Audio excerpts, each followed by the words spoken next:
Bonjour la famille, j'espère que vous allez bien, j'espère que vous avez passé une excellente journée, j'espère que votre week-end se passe bien. Moi, je vais bien par la grâce de Dieu et je suis en forme. Donc, il se fait très beau au Québec et au Canada en général, ok? Il fait vraiment très beau et il y a le soleil, tout le monde est gentil, tout le monde rit, tout le monde est content. Donc, il n'y a pas de cris, pas du tout, pas du tout.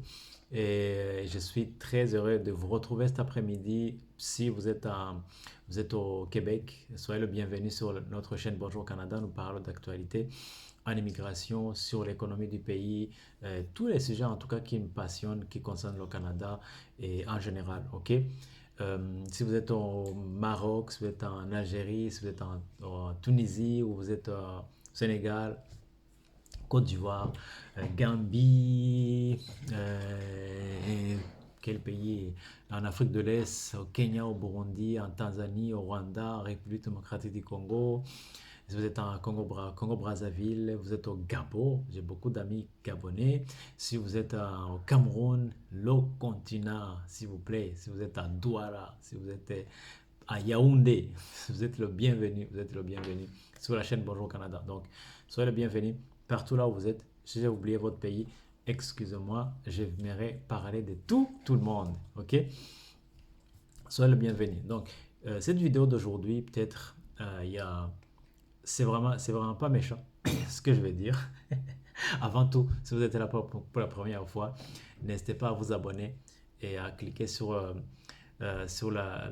cette cloche de notification pour recevoir nos vidéos quand nous publions. Et d'ailleurs, je m'excuse parce que les 2 semaines dernières, je n'ai pas été proactif pour juste des motifs professionnels. Mais sinon, je reviens progressivement sur la chaîne à publier minimum 3 vidéos par jour, 3 vidéos par semaine, comme je le fais régulièrement. Donc, je vais échanger avec vous concernant un sujet d'immigration. Vous savez, quand vous préparez à venir ici, que ce soit au Canada, que ce soit dans d'autres pays, en Occident en général, il y a deux types de personnes. Il y a les personnes qui sont omnibulées par l'image hollywoodienne, l'image de ce que vous avez vu dans les cinémas, de ce que vous avez vu dans les films, et, et vous croyez que c'est la réalité. Et ça, il y en a beaucoup. Et moi-même, j'en faisais partie. Ok? Ce que j'ai vu dans les films et tout ça, quand j'étais jeune, les films, je pense qu'il y avait des films qui s'appellent Newport Beach, il y avait des films un peu non, il y en a toujours, hein, Hollywood toujours produit. Et vous voyez Paris comme un endroit extraordinaire.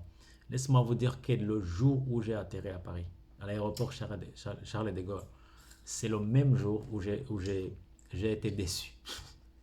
Pas que j'ai été déçu du pays, mais c'est que mon image, l'image que j'avais de l'Europe en tout cas, s'est écoulée à l'aéroport. Je dirais même avant d'arriver à l'aéroport Charles de Gaulle, à Bruxelles même. À Bruxelles même, je dirais que la porte n'a pas été bonne pour moi parce que la première personne que j'ai demandé l'information m'a insulté. Ok, juste je faisais, je faisais ma correspondance, j'ai quitté l'avion qui m'amenait du bled, j'atterrissais à Bruxelles et je voulais juste prendre ma correspondance. Et la personne que j'ai demandé l'information, c'est vous quittez un petit pays et vous arrivez quelque part, c'est grandiose, tout est grand, les aéroports sont énormes. Et l'aéroport de Bruxelles, c'est un hub, c'est très grand en fait. Et boum, vous demandez l'information à une personne, la personne vous insulte déjà. Au prime abord, ça ne sonne pas bien, ça ne s'annonce pas bien. Ce qui a fait que je n'ai jamais mis mon pied en Belgique après alors que j'ai habité en France pendant presque 8 ans. Mais je n'ai jamais eu le goût d'aller, de visiter Bruxelles, de visiter la Belgique. À cause de ça. Ça m'a bloqué complètement. Ça m'a tétanisé complètement. Tu sais. Et donc, je n'ai pas visité la Belgique. Jusqu'aujourd'hui, là, j'ai jamais mis mon pied en Belgique. J'ai fait des escales juste en Belgique, mais je n'ai pas visité. Ça ne m'a jamais intéressé de sortir parce que l'image n'a pas été bonne pour moi. Donc, faites attention. En tout cas, si quelqu'un vous croise, c'est un étranger, vous ne le connaissez pas, donnez juste, aidez tout simplement la personne sans attendre de retour, montrez-lui le chemin et c'est bien en fait. Et l'une des choses aussi qui m'a touché, c'est que quand je suis arrivé au Québec, et non seulement je pouvais demander à quelqu'un l'information, mais la personne s'arrêtait. Et je me rappelle qu'à un moment où on cherchait, on cherchait une église, ma femme et moi, on venait d'arriver, on ne connaissait pas. On cherchait une église et on a demandé à la personne l'endroit, l'adresse qu'on avait, une église qu'on avait trouvée sur Internet, on voulait y aller pour un culte. Non seulement la personne nous a dit où se trouve l'église, mais il s'est arrêté dans sa voiture, il nous a mis dans sa voiture pour nous amener à l'adresse. Et moi, quand je suis sorti de la voiture, écoute, je ne suis pas quelqu'un qui pleure facilement. Je dirais que je ne suis pas très sensible même. Mais à ce jour-là, j'ai versé une larme parce que je me suis dit, waouh, il existe encore des gens qui sont humains. Il y a juste encore de l'humanité sur cette terre des hommes. Ça m'a touché, par exemple. C'est l'image, la première image que j'ai eue du Canada, du Québec. À l'aéroport de Montréal, quand je suis arrivé, l'agent qui nous a accueillis, tellement gentil, tellement tranquille, tellement bien que waouh, tu te sens à l'aise. Ok, je sais que ce n'est pas peut-être l'expérience de tout le monde, mais Charles, je vous raconte mes expériences à moi et l'image que j'ai reçue du pays. Ok, donc tout ça pour dire quoi? Vous avez l'image que vous avez construite via les visuels, via les films que vous avez vus, et vous avez l'image réelle de personnes qui sont honnêtes envers vous, qui vous disent ce qui se passe réellement. Si vous discutez avec des personnes, par exemple, qui se sont installées ici, vous allez avoir ces réalités. Il y en a qui vont dire, je ne savais pas que c'est comme ça que ça allait se passer, ou si je savais, j'aurais appréhendé autrement. Mais il y a d'autres qui vont dire, waouh, c'est meilleur que ce que j'avais appréhendé. Donc ça veut dire qu'ils ont reçu les informations, les vraies informations, les informations réelles, avant de, de s'embarquer dans les procédures. Il y a d'autres personnes qui sont embarquées dans les procédures pour venir juste pour l'image qu'ils ont construite du pays. Ces personnes, pour cette première catégorie a tendance à regretter, a tendance à être, comment je vais dire, euh, euh, être déçu. Deuxième catégorie, des gens qui avaient les vraies informations, ils ont tendance à dire waouh, en tout cas, moi j'ai eu ce que je suis venu chercher, je ne me suis pas fait des illusions, c'est ce que je voulais avoir et c'est ce que j'ai eu. Voilà pourquoi je suis venu, voilà ce que j'ai reçu. C'est ce que je voulais dire. D'abord, si vous avez quelqu'un qui pourrait être honnête avec vous, qui vous donne des informations, après, si quelqu'un vous donne des informations, et la sagesse de les utiliser comme la personne vous les a données, parce qu'il y a des personnes qui vous donnent les qu'on donne les informations, qui vous donnent les informations, et les personnes vont dire, toi tu parles comme ça parce que tu es là-bas, attends-moi, moi aussi je vais venir. Vous savez, avez-vous rencontré des personnes qui avaient une très bonne situation, qui ont tout plaqué, qui sont partis dans l'aventure, et quand ils arrivent ici, ils se disent, euh, moi j'ai parlé avec une personne qui pleurait parce que ses enfants lui ont dit, nous sommes devenus pauvres depuis que nous sommes arrivés ici. Là où nous étions, nous avions une grande maison. Aujourd'hui, nous sommes dans une petite maison, un appartement. Et on avait tout, on avait des bonnes, on avait tout.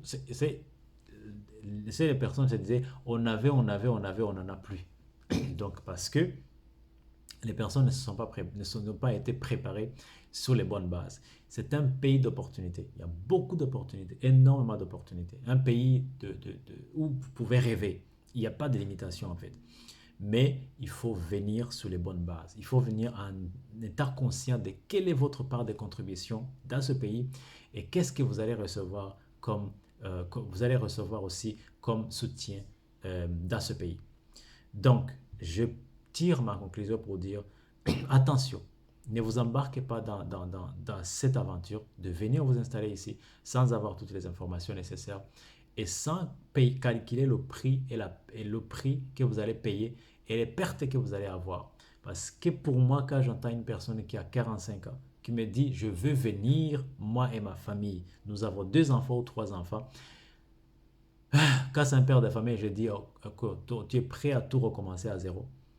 Tu es prêt à recommencer, reconstruire ta vie professionnelle. En fait, je mesure le poids et de ce que la personne va passer par, de tout le chemin que la personne va faire pour arriver à avoir la même situation qu'il avait dans le pays où il me dit. Je me dis, est-ce que ça en vaut la peine? Si ça en vaut la peine, est-ce que tu es prêt pour payer le prix? Donc, il faut vraiment faire attention. Il ne faut vraiment pas s'engager de façon émotionnelle. Il faut calculer le prix. J'ai discuté avec les gens que je connais et j'ai senti ces deux extrêmes, ces deux personnalités qui s'opposent. Donc, honnêtement, soyez sages. Demandez des informations, posez des questions. Et si les personnes qui sont ici vous parlent, ayez l'humilité de savoir qui sont déjà là, qui connaissent et que vous ne connaissez pas. Ne vous engagez pas sur juste ce que vous voyez sur les réseaux sociaux, comment vous voyez les gens prendre des photos, machin, machin, sur au chute de Niagara, ils sont partis aux États-Unis, à New York, et tout ça. Ça, ce sont des films. Mais soyez réalistes et pragmatiques. Prenez des décisions basées sur les hypothèses, euh, les hypothèses que vous pouvez questionner.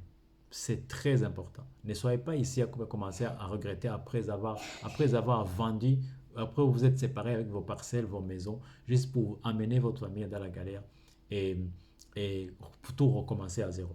Ok? Pour que vous atteigniez le même niveau de confort, ça va vous prendre 5-10 ans peut-être. Après, il y a une différence. Il y a des personnes qui viennent avec les très bons travails, qui sont des travailleurs qualifiés, qui viennent des bons travails, des bonnes conditions de travail. Ça, c'est autre chose. Mais la plupart des gens ne viennent pas comme ça. OK? Ils ne viennent pas comme ça. Ne viennent pas comme ça. Il y en a ceux qui doivent aller chercher les papiers, je sais pas, tous ces trucs-là. Ça fait très très mal. Moi, personnellement, quand une personne me dit, là, je vais m'aventurer, écoute, je lui ai dit, moi, ne me contacte pas. Je n'ai pas de conseil à te donner là-dessus parce que je sais, je ne veux pas être associé dans quelque chose qui va couler ou qui va causer un problème, ou qui va te causer des problèmes. Après, tu diras, je t'avais parlé. Non, non, non, non, je ne suis pas dans ça là. Ok? Donc, faites attention. Je voulais tout simplement vous aviser. Après, regardez votre âge, regardez le parcours que vous avez à faire. Vous savez, c'est le parcours de jeunes qui viennent ici à 14 ans, 15 ans, 16 ans, même maximum 20 ans, même 25 ans, ne sera jamais le même parcours qu'une personne qui vient à 40 ans, à 45 ans. Le niveau d'intégration n'est pas pareil. C'est la capacité d'absorption de nouvelles choses, d'une autre culture, d'une autre façon de faire n'est pas pareil. Vous avez les habitudes, vos habitudes que vous avez nourries, que vous avez engraissées pendant longtemps. Et le jeune, il vient juste de commencer la vie. Il vient, il s'imprègne de ce qu'il trouve, il mange ce qu'il trouve, il boit ce qu'il voit, il fait ce qu'on lui dit de faire. C'est une sorte d'éponge. Il absorbe sans arrêt. Et, et nous, qui avons surtout plus de 35 ans et plus, en tout cas, c'est pas pareil. C'est très, très différent. Donc, je voulais vraiment faire cette vidéo en toute honnêteté, pas pour décourager, mais pour vous dire de prendre des décisions qui soient lucides en tout en regardant toutes les hypothèses, en regardant, calculer vos dépenses. Qu'est-ce que vous allez perdre, qu'est-ce que vous allez gagner. Vous savez, ne construisez pas votre tour sur le sable, sur on m'a dit, j'ai vu. Soyez analytique, soyez vrai et vous ne regretterez pas. Ok? Et passez une excellente semaine et on se parlera. J'ai beaucoup d'actualités économiques que j'ai à vous partager et dira cette semaine à venir. Sur ce, je vous souhaite une très très belle semaine qui commence et nous sommes presque à la fin du mois de juin. N'hésitez pas à travailler sur vos procédures, à vous lancer, à faire ce qu'il faut faire. Si le Canada c'est votre rêve, et ça me fera plaisir de vous donner quelques informations que j'ai à ma disposition. Si vous m'envoyez un mail, je m'efforce de répondre dans la même semaine. Et sur ça, bonne journée, à très très bientôt. Ciao.